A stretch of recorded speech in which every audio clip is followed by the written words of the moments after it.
नारद पुराण के द्वितीय पाद में एक स्थान पर महर्षि भारद्वाज जी महर्षि भृगु जी से पूछते हैं, जीव क्या है और कैसा है, यह मैं जानना चाहता हूँ। रक्त और मांस के समूह तथा मेद, सत्रायु और अस्थियों के संग्रह स्वरूप इस शरीर के नष्ट होने पर तो जीव कहीं दिखाई ही नहीं देता।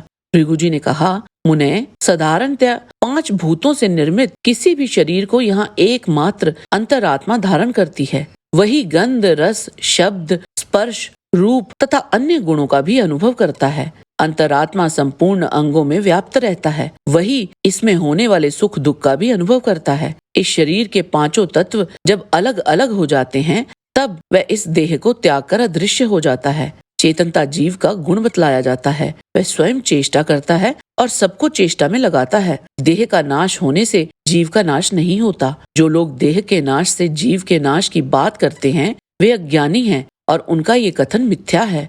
जीव तो इस देह से दूसरी देह में चला जाता है। तत्वदर्शी पुरुष अपनी तीव्र और सूक्ष्म बुद्धि से ही उसका दर्शन करते हैं। विद्वान पुरुष शुद्ध एवं सात्विक आहार करके सदा रात के पहले और पिछले पहर में योग युक्त तथा विशुद्ध चित्त होकर अपने भीतर ही आत्मा का दर्शन करता है। मनुष्यों को सब प्रकार के उपायों से लोभ और क्रोध को काबू में करना चाहिए। सब ज्ञानों में यही पवित्र ज्ञान है और यही आत्म संयम है। लोभ और क्रोध सदा मनुष्य के श्रेय का विनाश करने को उद्युत रहते हैं, अतः सर्वथा उनका त्याग करना चाहिए। क्रोध से सदा लक्ष्मी को बचावें और मात्सर्य से तप की रक्षा करें। मान और अपमान से विद्या को बचावें तथा प्रमाद से आत्मा की रक्षा करें। जिसके सभी कार्य कामनाओं के बंधन से रहित होते हैं तथा त्याग के लिए जिसने अपने सर्वस्व की ही आहुति दे दी है, वही त्यागी और बुद्धिमान है। किसी भी प्राणी की हिंसा ना करें, सबसे मैत्री भाव निभाते रहें और संग्रह का त्याग करके बुद्धि के द्वारा अपनी इंद्रियों को जीतें। ऐसा कार्य करें जिसमें शोक के लिए स्थान न हो तथा इहलोक और परलोक में भी भयदायक ना हो। सदा तपस्या में रहकर इंद्रियों का दमन तथा मन का निग्रह करते हुए मुनिवृत्ति से रहें। आसक्ति के जितने भी विषय हैं उन सब में अनासक्त रहें और जो किसी से पराजित नहीं हुआ उस परमेश्वर को जीतने अर्थात उन्हें जानने या प्राप्त करने की इच्छा रखें।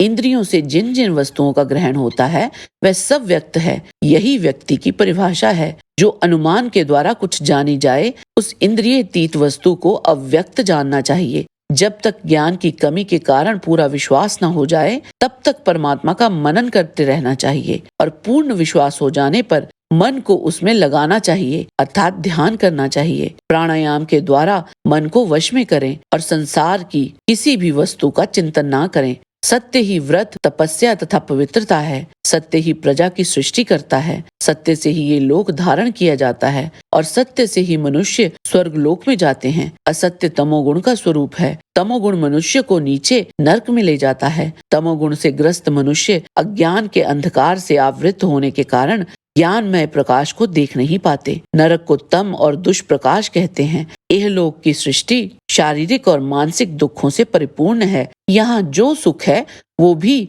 भविष्य में दुख को ही लाने वाला है। जगत को इन सुख दुखों से संयुक्त देखकर विद्वान पुरुष मोहित नहीं होते। बुद्धिमान पुरुष को चाहिए कि वह दुख से छूटने का प्रयत्न करे। प्राणियों को इहलोक और परलोक में प्राप्त होने वाला जो सुख है वह अनित्य है। मोक्ष रूपी फल से बढ़कर कोई सुख नहीं है, अतः उसी की अभिलाषा करनी चाहिए। धर्म के लिए जो शम, दम आदि सद्गुणों का संपादन किया जाता है उसका उद्देश्य भी सुख की प्राप्ति ही है। सुख रूप प्रयोजन की सिद्धि के लिए ही सभी कर्मों का आरंभ किया जाता है, किंतु झूठ तमोगुण का प्रादुर्भाव होता है। फिर उस तमोगुण से ग्रस्त मनुष्य अधर्म के ही पीछे चलते हैं, धर्म पर नहीं चलते। वे क्रोध, लोभ, मोह, हिंसा और असत्य आदि से आच्छादित होकर ना तो इस लोक में सुख पाते हैं ना परलोक में। नाना प्रकार के रोग, व्याधि और उग्र ताप से पीड़ित होते हैं। बंधन जनित कलेश आदि से तथा भूख, प्यास और परिश्रम जनित संताप से संतप्त रहते हैं।